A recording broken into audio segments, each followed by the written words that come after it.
welcome everyone to the second session in this interlude that we're doing in our, now long-running series, Poets Talk Politics, that's been hosted by the University of Porto's Comparative Literature Institute for almost 2 years now. And we're very glad to have David Grundy here today to talk about his book, A Black Arts Poetry Machine, Amiri Baraka and the Umbra Poets. So welcome, David. Thank you very much for accepting our invitation. And I will just briefly introduce my colleague, who most people that watch the show already know anyway, but I'll introduce her. I don't think much has changed since last month. Although last month I was also for people that may be watching live, the other episode that we did in this series, the previous episode, is on the Comparative Literature Institute's Facebook page. It's not yet on YouTube, but if you want to watch that conversation, which was about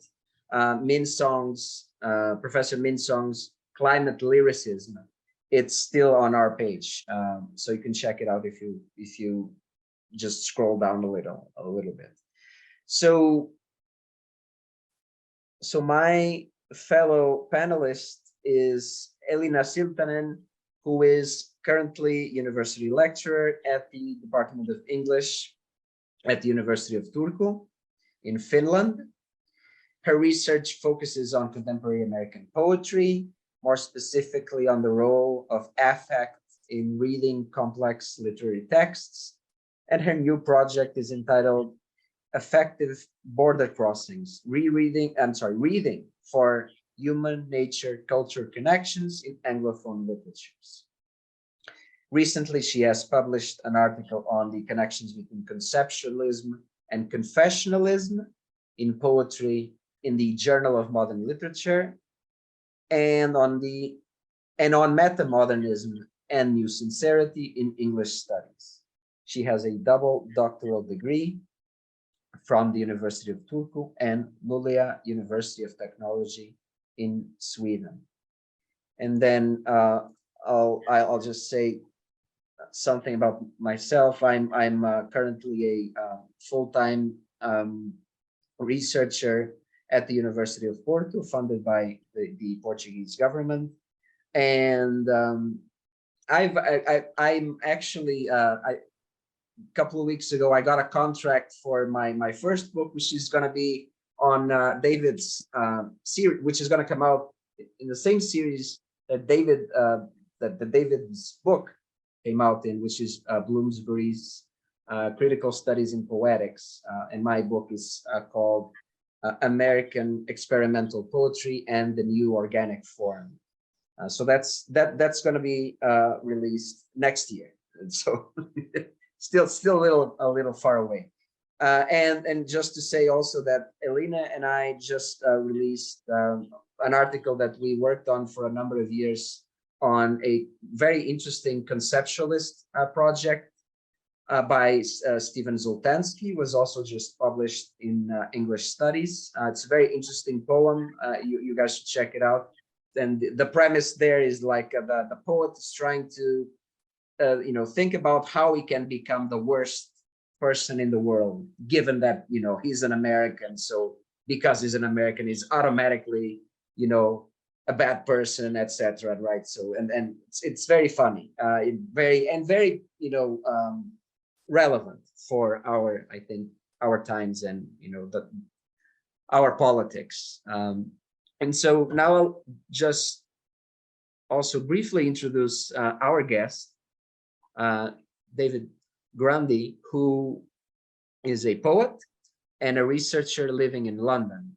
He co-directs the Independent Poetry Press, Materials/Materialen.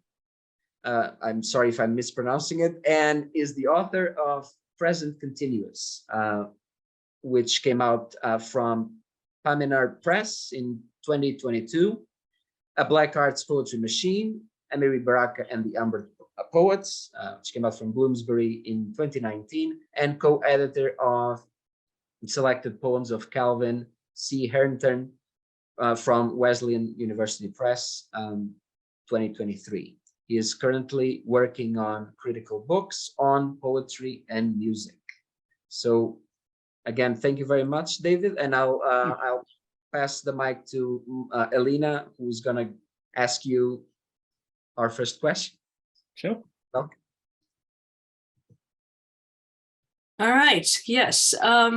Well, I'd first like to ask a general question, which is something that you do discuss in your book, but that's perhaps a question that also helps those of our listeners who may not have read it. So our discussion series, of course, is called Poets Talk Politics, and your book is very much on poets who do talk politics. So if we think about the connection between poetry and politics, can you perhaps articulate why do you think these people turn to poetry, and what kinds of ambitions did they have about poetry as opposed to politics?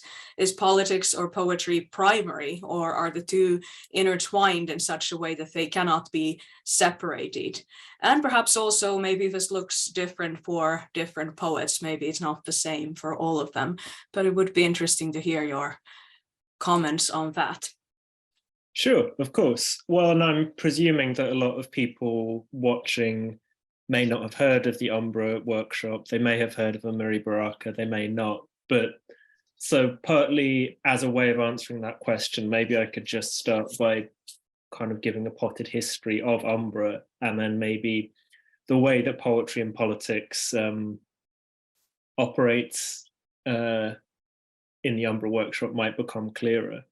So I had a quotation from the poet Lorenzo Thomas, poet and critic Lorenzo Thomas, who was one of the members of Umbra.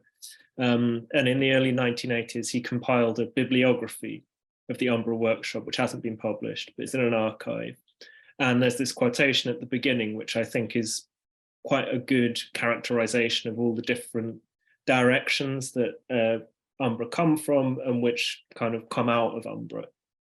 So he says, Umbra grew out of a unique combination of civil rights activism, artistic ambition, community cultural activities, and interest in local and international politics. The journal functioned as a nexus for a particularly talented, serious, and dedicated group of young writers who, almost coincidentally, were brought together in New York in the early 1960s. And he's saying this in 1984.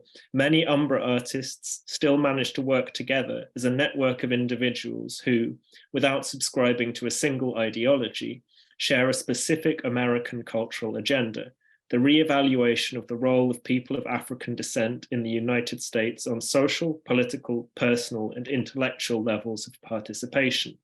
And he goes on to say that Umbra suggests some interesting approaches towards an understanding of the dynamics of transmission of various and sometimes antagonistic traditions in a multicultural society. So, in a sense, my premise with this kind of scholarship is always to listen to or read what the poets have to say, rather than coming with a preconceived idea of how poetry and politics might relate. And I think the thing that is not unique about Umbra, but certainly very distinctive, is that there were many, many poets, and this is a very large grouping of people. So essentially, it comes together as a workshop, as a poetry workshop that is held at the apartment of the poet, cultural worker, and activist Tom Dent. And this workshop is held for about 2 years. There's the regulars who come every week, then there's kind of different waves of people who come, and then sometimes people visiting will come. So for example, you might get someone who's best known as a civil rights activist but comes and visit and brings a poem, or you might get a visiting poet. And so this is in the early 1960s. This is kind of 1963, 1962. And then there's a split. There's this big well, it's politics that essentially causes the split. There's this debate about a poem by the poet Ray Durham, which is critical of of John F. Kennedy. And after Kennedy's assassination, this causes a kind of split, and then it kind of balloons out. So this ends the regular workshops, and they're also publishing a magazine, but it doesn't end Umbra.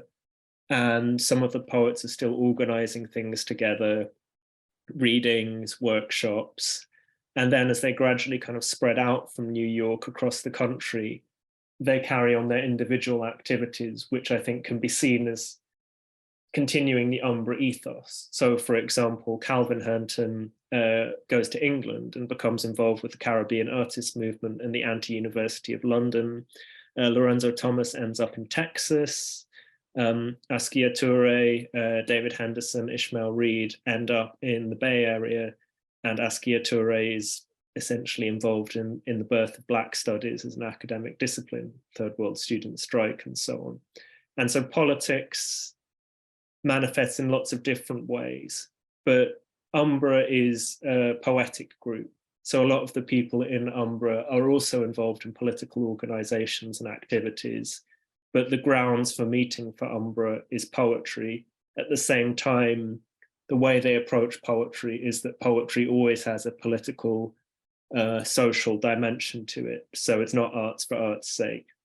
But I think that's maybe a way into answering that question. There's so much history here and so much history that hasn't been told that the answer becomes quite long-winded, but that's a start at least. No, and maybe, David, we can continue talking about this a little bit, because one of the questions that I have for you is like I zoomed in on like a passage from your conclusion, from the conclusion of the book, in which you say that in a way, because these people, right, that were involved in Umbra had, very different viewpoints, and very, very different political positions and whatnot. And so poetry, you say at some point, acted as a way where the nitty gritty of political action could be somewhat put aside, right? And for a moment, right? And so, which kind of reminds me of, for example, what contemporary American poet Charles Bernstein says about poetry, which is that poetry is more like a space to think, right, rather than as a place to do political action or to be militant, right? It's a place of exploration, right? And so maybe if you don't mind commenting on that, like were these tensions that existed between the members of the group become more diluted in the poetry, or as you seem to be suggesting in this particular passage, did poetry act as a space where these tensions were maybe less prominent? Well, in a sense, there's an element I've missed out in that quotation, which is that, of course, tensions aren't always political. They can be aesthetic as well. So in fact, from what we can ascertain, and from the recollections of all the people who are involved, there are often very, very heated debates about aesthetics at the workshop. And aesthetics might be political as well, but not political in the sense that, we need to pass this motion or something specific like that, but there are political stakes.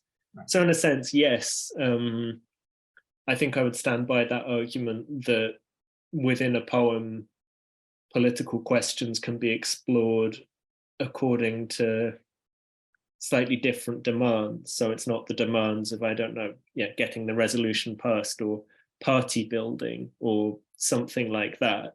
Those questions of specific political strategy, which involve contradictions that might have to be put aside in the interests of getting things done. Within the poem, there's another, I hesitate to say another order, but there's a different kind of set of criteria, a different way of viewing time as well, perhaps, and situating yourself in relation to history. So I think, yes, the space of the poem, maybe also thinking of the space of the workshop as well, as the place where people are bringing poems together and as a specific area or arena where these things can happen. So the space of an individual poem, the space of the workshop, also the space of the magazine that they put out as well, where you see, I think Lorenzo Thomas says in that that quotation that sometimes it would be antagonistic or even contradictory within Umbra, but Umbra was something that for a period of time could hold things together. So yeah, those three spaces, maybe to introduce that third space, the poem, Umbra, and then politics as well. Yeah. Elina, back to you. Yeah, all right. So yeah, it seems that this is very much a book about a community. You already spoke about the workshop and how that worked and so on. So thinking about the possibilities of communities in general.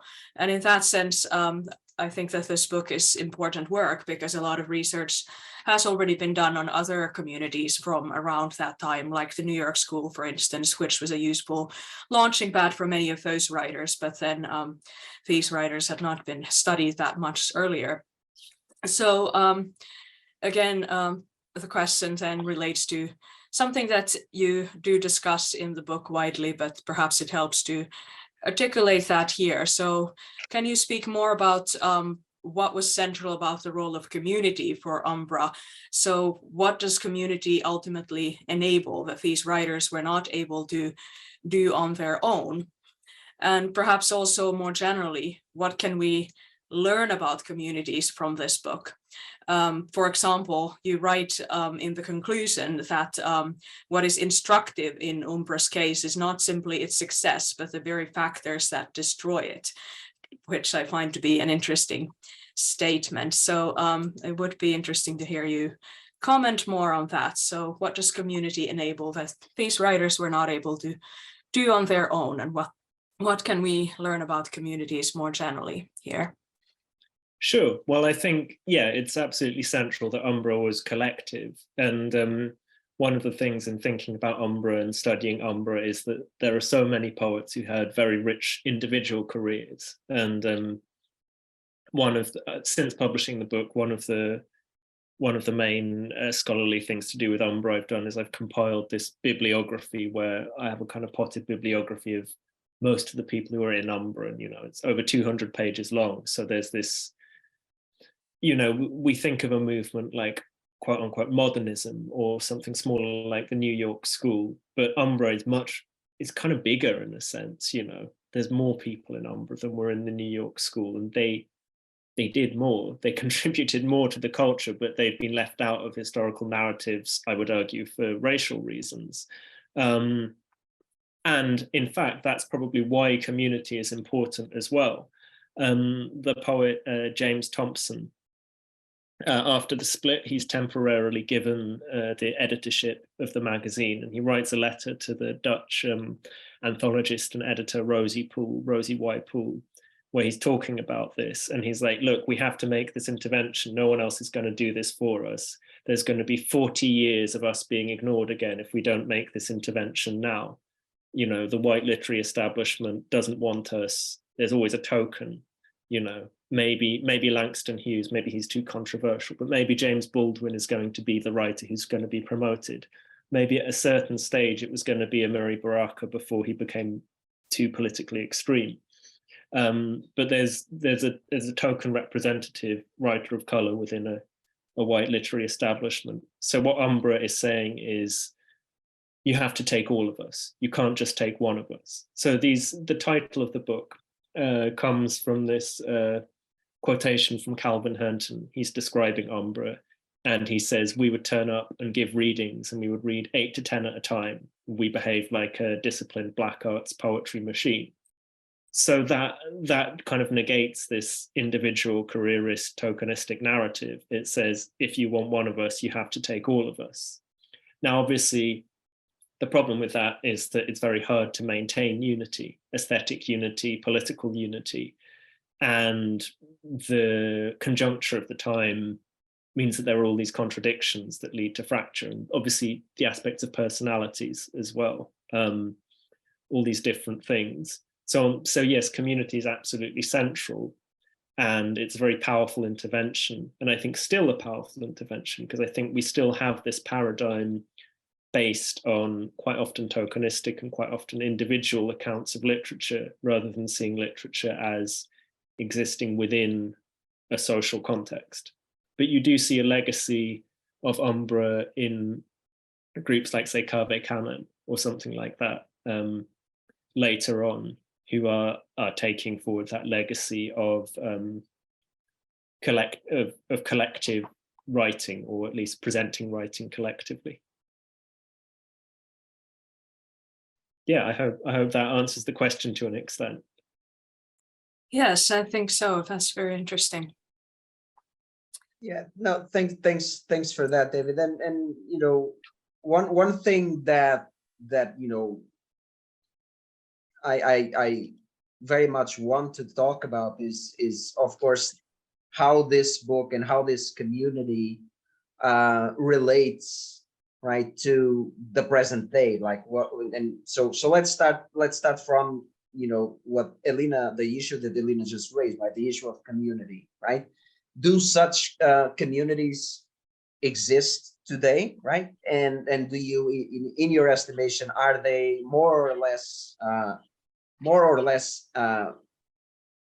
likely to appear or to be nurtured and whatnot, right? You and I'm going to say that you do mention that there are echoes of Umbra today, right? You mentioned the Dark Room Collective and Cave Canaan Foundation, right? There's as two, I guess, collectives that, as you point out, like maybe don't get much attention, but are maybe doing something, you know, similar to what the Umbra people were doing at the time, right? But anyway, I wanted you to, you know, give us your take on, you know, the differences, I guess, between that particular historical time and what's happening now, right? Is our time like more prone to, you know, writing in an isolated, you know, manner, I guess, or? Yeah, I mean, I guess that's a big question as well, in that if we think about, I mean, you know, it's getting on for what, 60 years now since the kind of heyday of this kind of political engagement that you're seeing in the 60s, which, you know, Umbra is often described as a kind of precursor to the Black Arts movement. It was part of the Black Arts movement. And in terms of thinking of a kind of national movement, so Umbra is a collective that occurs within a particular city. And then obviously it kind of spreads, and its members become involved in other collective endeavors, like the Before Columbus Foundation in San Francisco, Ishmael Reed, very long running, kind of pioneering in its promotion of multicultural writing, or the New York Poets Cafe and so on. But the Black Arts movement takes this collective principle almost to a national level. It's a movement. You know, it's like the civil rights movement, which had different organizations within it, or the Black Power movement, but which had a kind of generally collective ethos. So the Black Arts movement is grassroots based. It's very collective in its aesthetic. There are stars in the movement. You know, you have Baraka, you have Haki Madhubuti, you have Sonia Sanchez, Nikki Giovanni, and so on. But also, I think really central to Black Arts, and this is something that maybe in its inception, Black Arts learns from Umbra, there is a kind of collective ethos. One of the main publications of the Black Arts movement is anthologies. You know, so obviously the individual authorships of individual writers are very important, but the anthology in itself, the anthology that Baraka and Larry Neal edit, Black Fire, that's a weapon of a sort as well. And these are quite militant anthologies. And there's this, obviously there's then the tension between recuperation and dissidence. So one of the last things that Baraka writes before he dies is an attack on this Norton anthology of literature, which he says has left out the Black Arts movement and has only picked up forms of African-American writing that it finds politically neutral or palatable enough. And you can agree or disagree, but Baraka's argument is that that moment of political militancy of the 60s was kind of recuperated partly through kind of academic appointments and the partial incorporation of radical discourse without changing the structural conditions behind it, and that broader argument about the tension between revolt and recuperation. I'm moving a bit away from your question. So I would say that there's this big legacy of the Black arts movement and of attendant movements. The book I'm writing at the moment is about queer poetry. So the gay liberation movement, women's liberation. In the 60s and in the 70s, you see this explosion of literature by marginalized communities that is very often collective in its production, its distribution. Poets are taking control of publishing themselves. Self-publishing is a kind of weapon as well. And because they're articulating a group identity, the literature comes out of that as well. So they don't have the privilege, say, of a bourgeois white academic or just a bourgeois writer who conceives of themselves as an individual writer. They're coming at it from a different perspective. And that legacy is still strong and is still there. And this is something that I'm co-editing this book with Jean-Philippe Marceau and Tonya Foster called The Umbra Galaxy, which is a kind of anthology to do with Umbra. And one of the things we're hoping to do is to draw together writers from Umbra, older writers and younger writers, critics, poets, scholars who are working in that legacy, and to argue that there is a kind of continuing inspiration and legacy. It's maybe just not necessarily one that will be written into the history books.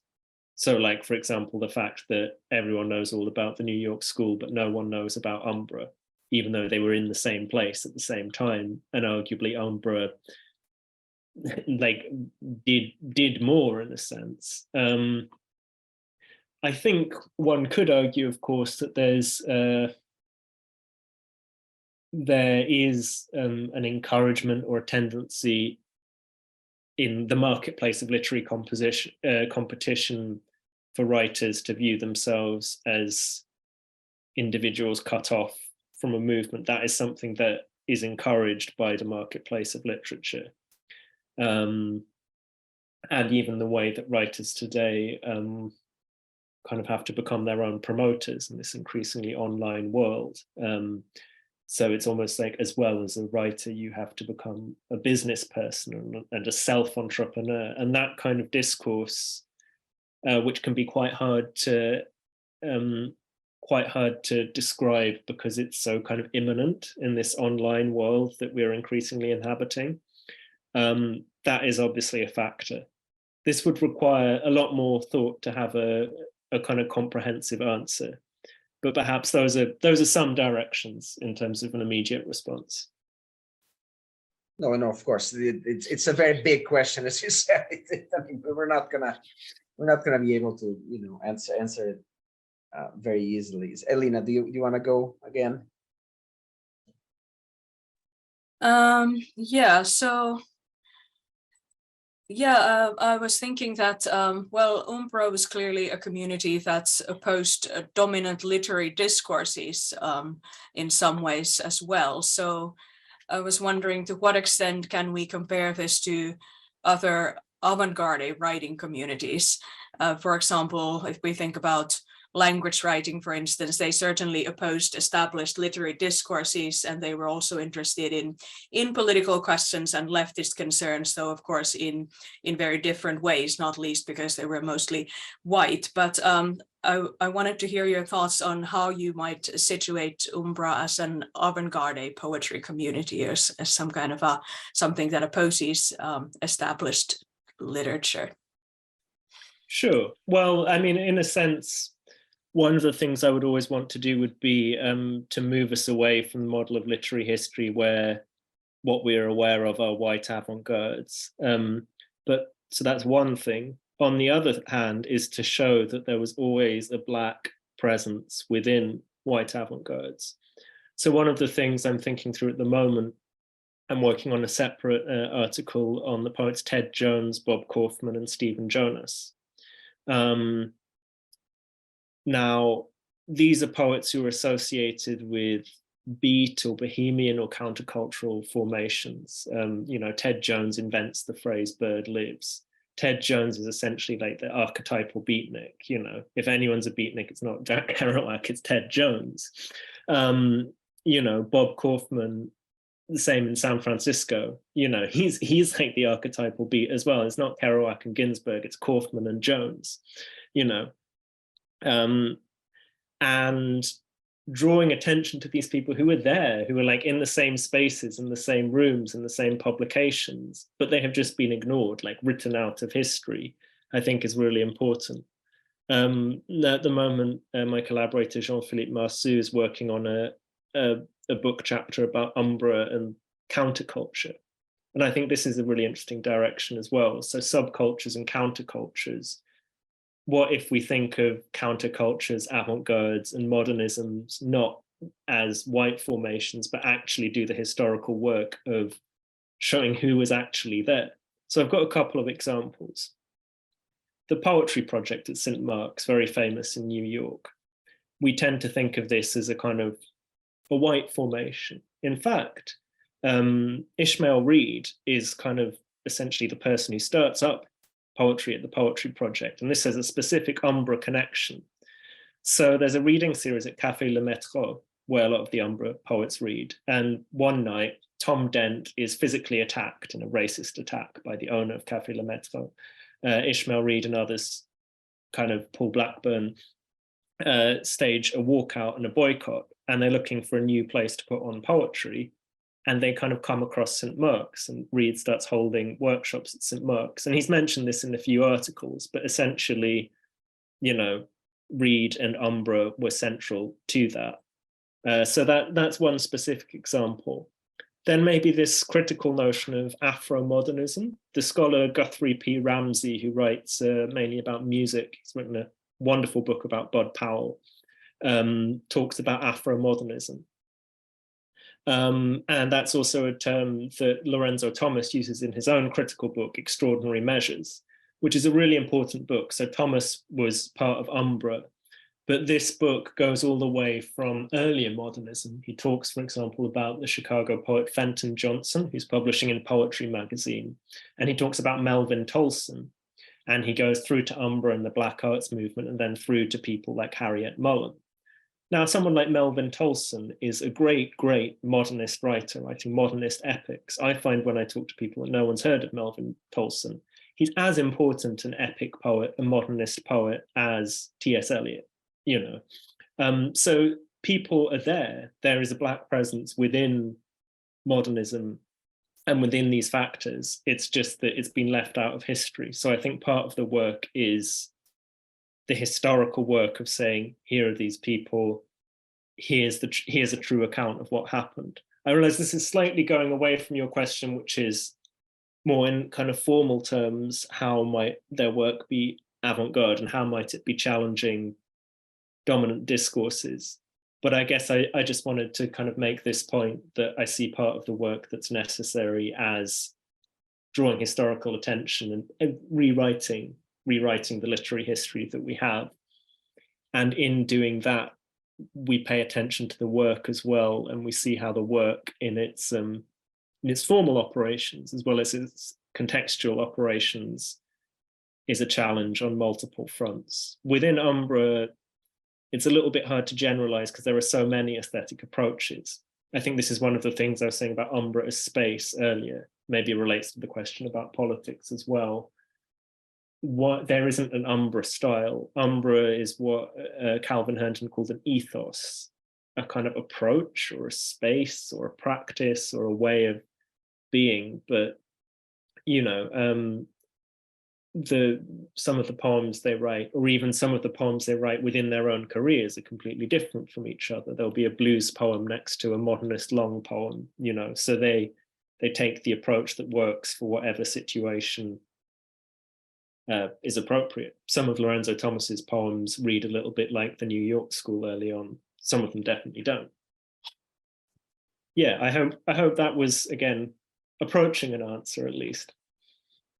Yeah, I don't think I really mind if you didn't even answer the original question so much, because I mean, those were absolutely important points to make as well about acknowledging the Black presences that were already there in other communities as well. So yeah, very interesting. David, can you just before I ask my question, can you just remind us of the title of the book you mentioned about Bud Powell? Oh, so it's by Guthrie P. Ramsey. Okay. Well, I had in mind a couple of books by him. So one of them is the book about Bud Powell, which is a kind of biography of Bud Powell.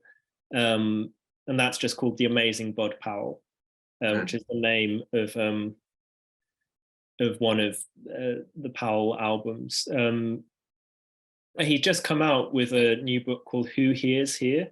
So hearing as in, hearing with your ears, who hears here? On Black music's past and present. And there's another book called Race Music as well.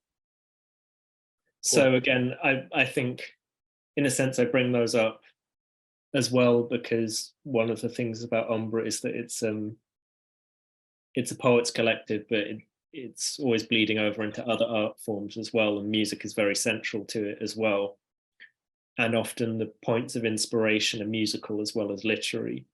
So thinking about a kind of musical Afro-modernism and vice versa for later musicians, say the musicians of the Art Ensemble of Chicago or Cecil Taylor, poetry coming from these contexts is an important inspiration as well.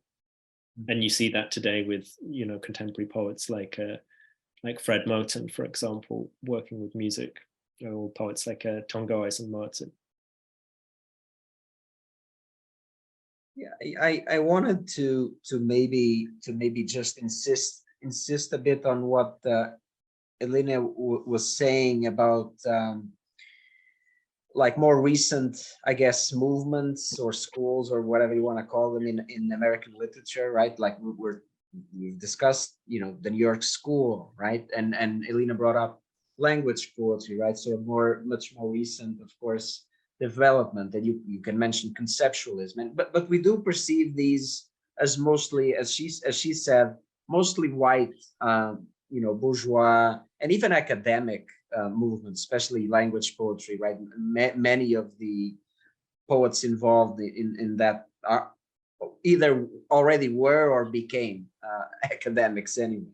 And although you can point to a few people, like for example, Erica Hunt is a Black poet that is, I think, considered a part of the language movement, right?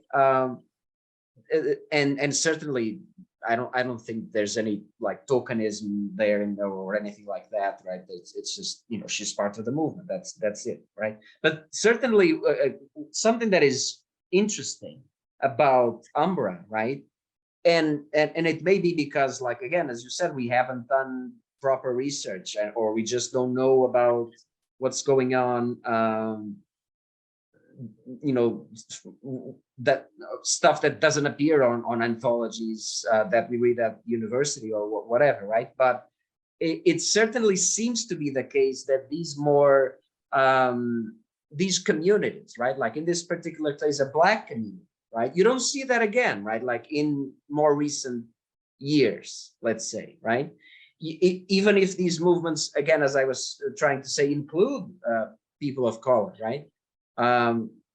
Language poetry does, and conceptualism also does, I think, right? Include people of color. You don't see something as cohesive and as like militant as Umbra again, right? Since the 60s and the 70s, right? So that certainly like leads me back to I think the first question that I asked you, like what has changed, right, in recent years that maybe makes the literary scene more atomized and more or more, I don't know, just more colorblind to some colorblind, with all the scare quotes you want to use, right? But but you just don't see that sort of, very intentional, very cohesive sort of racial or group identity anymore, right?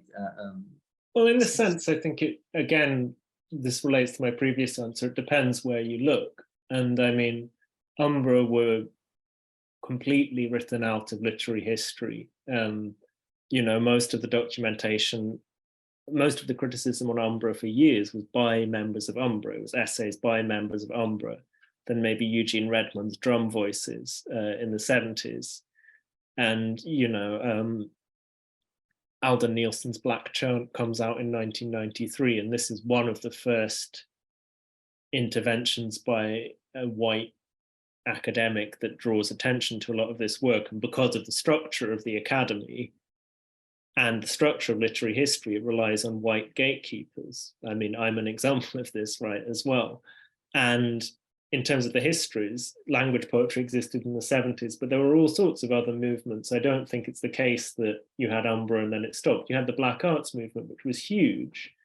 And I think part of the reason that certain literary movements or coteries that were actually quite small are the ones that are more visible and talked about is because of these structural questions to do with gatekeepers and who has access to not exactly the means of production, but the means of cultural distribution.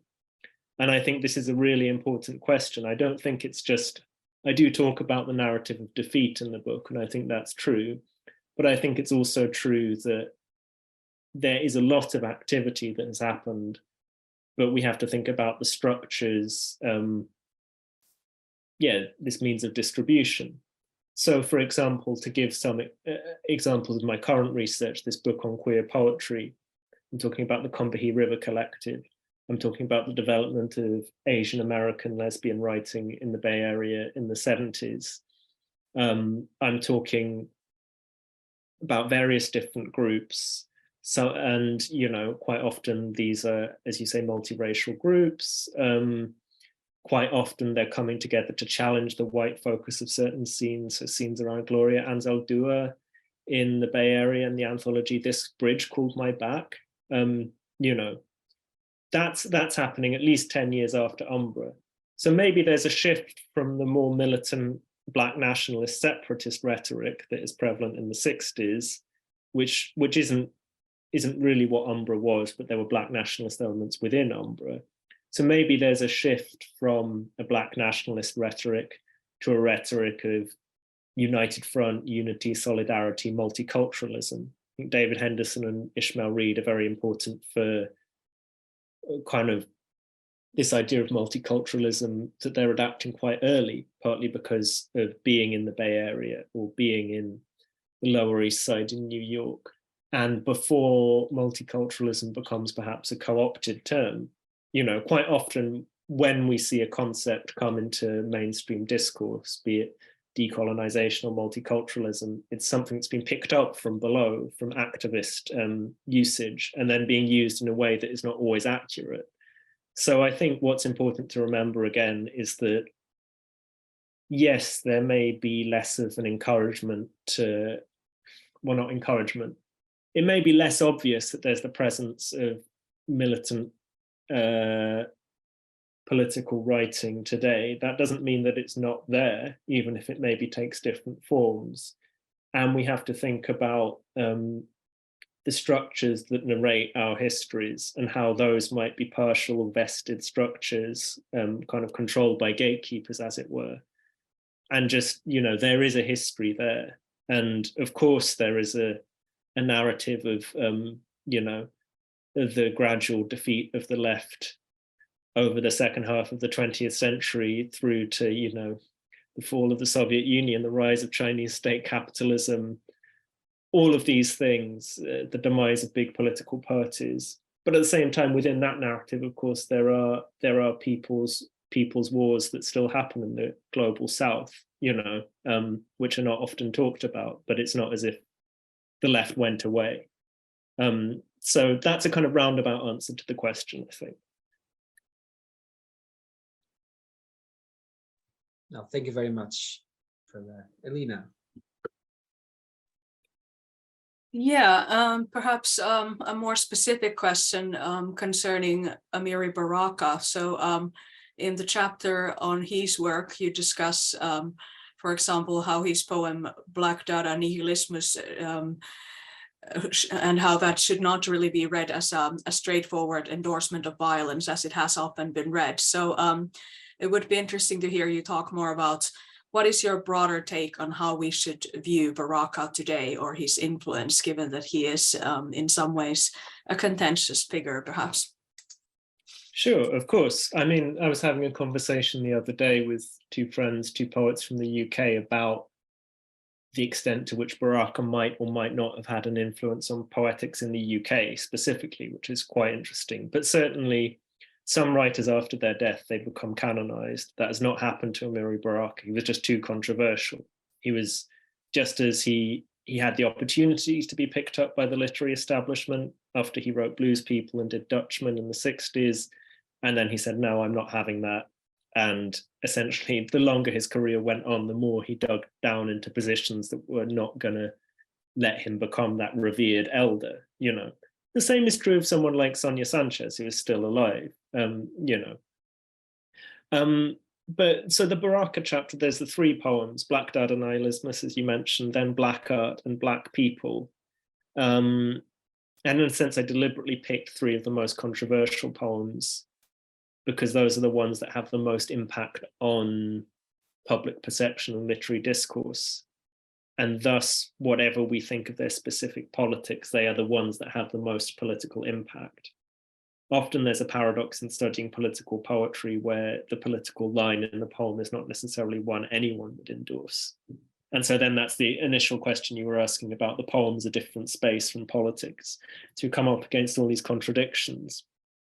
But I think in a sense that we could regard the trajectory between these poems from 1963 to 1967 as a gradual move to a political maturity that he won't necessarily reach until about the early 1970s, when through encountering through Pan-Africanism, you know, African Marxists, and encountering people like Walter Rodney, he will come to a more mature theoretical understanding of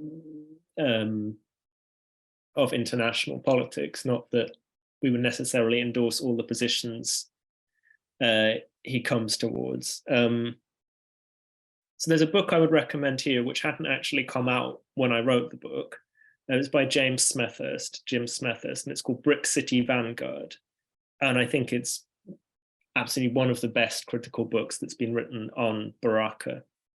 I think it sort of carries forward the great pioneering work that William J. Harris, Billy Joe Harris did in his book on Baraka in the 80s and in the Baraka Reader, where you have that narrative of the transition from kind of beat bohemia to Black nationalism to third world Marxism, and gives like this historically informed reading of this, specifically via the idea of music and its relation in Baraka's work and Baraka's position in Newark.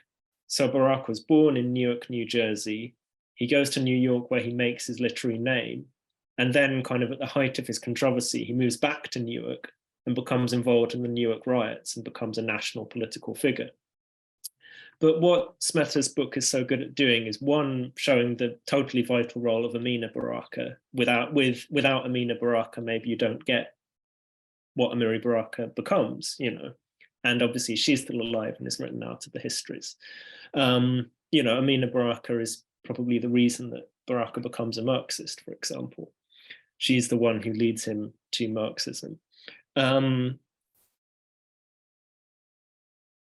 But so we see, so the point I'm making about this move to political maturity in the three poems, Black Dada Nihilismus, political violence occurs in a kind of aesthetic space. You have these figures from Dambala to Dada, to European modernism, to the history of colonialism in America, being sort of moved around and played with in this ambiguous way. And you're not quite sure what's going on. What the spaces in the poem are always shifting. You don't quite know where it is. Black art, we are very definitely in Harlem. We have very specific references to bars where people hang out, and we have this vituperative attack on everybody. you know, which arises out of real contradictions, but misdirects them in certain ways. And then with Black People, which was written before the Newark Rebellion, the Newark riots of '67, but kind of anticipates it, and is then used in the trial that Baraka has during that rebellion. In that poem, as I argue in the book, he's kind of intuiting, or not intuiting, he's already talked about it, but he's locating the specific act of looting in Newark with a kind of third worldist analysis as well. He says our brothers are moving all over, for example. And, you know, there's a radical discourse about property going on as well, and private property. And he's detoning the slogan, no money down. He says, no money down, no money never. You know, Whitey makes it from a machine. So that's kind of anticipating the Marxist discourse as well. And then, you know, once we move forward into the 70s, but the point is that this is informed by place and the local, and by being in Newark or being in Harlem, moving from this aesthetic space into this very particular political analysis that, as Smethurst shows in his book, is fostered by the particular conditions of Newark. So this maybe relates to your earlier question about the collective and community as well. This is one example of the way that community might operate as something that poems come out of and speak to as well. Yeah, I could have made that more concise, but I think that's kind of the point I was trying to make. The other point is that as soon as Baraka became a Marxist, his work was even more ignored than it had been before. But I think we should view the work that he produced as a Marxist during the last 40 years of his life as amongst his best work. Very cool. I was going to ask you something very similar, because this chapter does really, you know, pop out as of, I mean, of course, right, for obvious reasons, but also because of this issue of violence, right? That as you just did, right? Like you painstakingly try to contextualize and say, well, you know, at least that's the impression I got, and don't you know, don't get me wrong, right? The idea I got was that you were indeed contextualizing, like, why is he saying these things, right? It's not gratuitous. It's not like an endorsement of violence for violence's sake, or for political reasons. But it is true indeed that this sort of shock value, right, that these poems have, right? I was immediately reminded of, I don't know if you're familiar with a more recent poem by Vanessa Place called Rape Jokes, that got in a lot of trouble as well, right? And this was what, 3-4 years ago, I believe, right? For not again for endorsing violence, of course, you know, obviously, but for, you know, and I don't think, as you yourself argue, right, like, for example, in the first poem that you analyze, that he is endorsing violence, but he is like calling attention to a stereotype of the Black person as a violent person, right?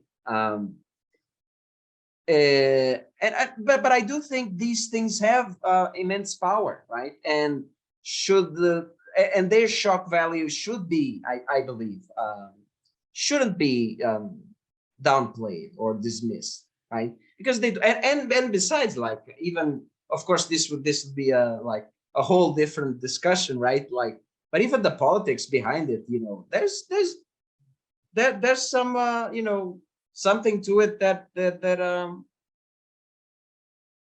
also just shouldn't be, I believe, shouldn't be dismissed as, you know, oh well, you know, he doesn't mean it, you know. Well, no, of course, because you know what I mean. Yeah, I mean, because the point is, I mean, not with every single thing, but he does mean it. I mean, he doesn't mean necessarily specific, extremely offensive lines, and it is a poem. And as I say in the trial, he's like, well, it's a poem, you're sentencing me for a poem, come on. But I mean, one of the points about stereotype to make is that the stereotype of Black violence is itself a racist stereotype that was used to justify essentially an attempted genocide, lynching in the South, post-Reconstruction, you know, before the Civil War and then in the betrayal of Reconstruction that Du Bois so brilliantly talks about in Black Reconstruction, you know, lynching is carrying on, birth of the nation, all this kind of stuff, the Klan. This was still happening, you know. Lots of the poets came from this violence. This violence was in Baraka's family as well. And so we could understand it in psychoanalytic terms, in terms of projection and displacement, you know. You invent the myth of Black violence in order to justify systematic violence against Black people. So it's sort of in the unconscious of the culture. And Baraka is taking that and turning it on its head. So in a sense, you know, one of the moves one can make is to say, when Baraka does it, it creates, like, you know, total outrage, but there's all sorts of this present just in the culture and in white culture that never is commented on. So I think that's one of the points I tried to make in the chapter as well. But of course, the other thing to remember is that Baraka was, like, you know, he was a Maoist, so he knew about self-criticism. I mean, he wasn't always a Maoist, but, you know, he's pretty good at doing self-criticism and pointing out specifically and excoriatingly how he was wrong and in what ways, but kind of saying, I'm not going to change it as well. So he's not going to falsify history by revising the poems. He's like, all those poems were, like, you know, bourgeois mysticism. This is what I do now. So that was kind of his thing. And, you know, his positions weren't always perfect, you know. Very controversial poem, Somebody Blew Up America, where arguably what happens is that 4 lines in the poem, which drew all the attention, distort what was actually the political impact of the rest of the poem, which I think was quite a strong and important intervention immediately after 9/11, which kind of anticipated and shouted out against the war on terror, which obviously led to way more lives being lost than were lost in 9/11. So there's always this thing with Baraka where he's never 100% correct, but perhaps a poetry that is not 100% correct is more, I don't want to say effective, but or that it works better as a poem, or that it's more memorable or makes more of a certain kind of intervention. I mean, try to imagine like a theoretically completely pure political poem. It's probably impossible because everyone has disagreements, especially on the left, you know. But that poem might be really not effective at all. So I don't really want to agree that Baraka's poetry is politically effective because it's often wrong. But I also think that we've reached this kind of strange territory where the ways in which it's wrong are quite important as well and can't be disentangled from the ways in which it was, if not right, effective. You know, and you're going to find all sorts of offensive rhetoric in Black arts writing in general as well. But you're also going to find lots of offensive rhetoric in the work of like really accepted mainstream novelists who, you know, are relatively uncontroversial. So in a sense, I'd be, you know, in some cases, the prejudices that are expressed are reflective of broader prejudices that are shared in the culture as a whole. Misogyny, for example. You know, some of this poetry is not necessarily any more misogynist than most poetry that was being written by white people at the time. So yeah, it's a complicated question that I haven't answered very well. No, it is. Yeah, very complicated texts, right? So guys, we should maybe, because we've reached the 1 hour mark, we should try to wrap up. So maybe a short question from you, Elina, and then one from me, and we'll try to end here. Yeah, well, I'm not sure I actually have any more specific questions. I think the key ones were dealt with, so you can go ahead and ask a final question. Sure. No. So my final question, I think, is good to wrap up our discussion, and it concerns I think the last sentence in your book, in which you say something along the lines of, there is still a lot of research to be done, not only about Umbra, right, but about, as you said, in a way, a very important thing that you said, not just about Umbra, but about all of these literary movements that we sort of take for granted, right? There's still a lot of research to be done, around those big movements. And you say that this research is not just an exercise in nostalgia, right? Which sort of I feel that some of the questions that I asked you, for example, have an element of nostalgia, right? Like when I say, it seems that, back in the day, people were able to, even what Elina asked you, right? People were able to sort of form a community, right? A more cohesive community, right? So it seems that, all of these things have an element of nostalgia, but you end the book precisely refuting that sort of stance, right? Which I think is really cool, and would like to maybe let's just say a little bit about that. Sure. I mean, well, one thing is just to remember that, there are a number of Umbra writers who are still alive and still doing things. Ishmael Reed, David Henderson, Rashida Ismaili must be in her 90s now, but she's still around. Askia Toure. So I'm publishing a reprint of Songhai, Askia Toure's book, 50th anniversary edition. Askia Toure is still around. Steve Cannon passed away recently, but he was running a gathering of the tribes in New York, which was this space which was really intergenerational. So we mentioned the multicultural before, but I think the intergenerational is one thing we haven't mentioned. And one thing is that Umbra was intergenerational. Like Calvin Hernton was, in his 30s, Raymond Patterson was older, David Henderson and Lorenzo Thomas were teenagers. They were maybe not even 20, Lorenzo Thomas was a high school student writing these amazing poems. Langston Hughes was kind of mentoring them. So there was always this, Umbra was a kind of intergenerational coming together. And in turn, people like Ishmael Reed or David Henderson have kind of mentored younger writers and created kind of collective spaces which are intergenerational.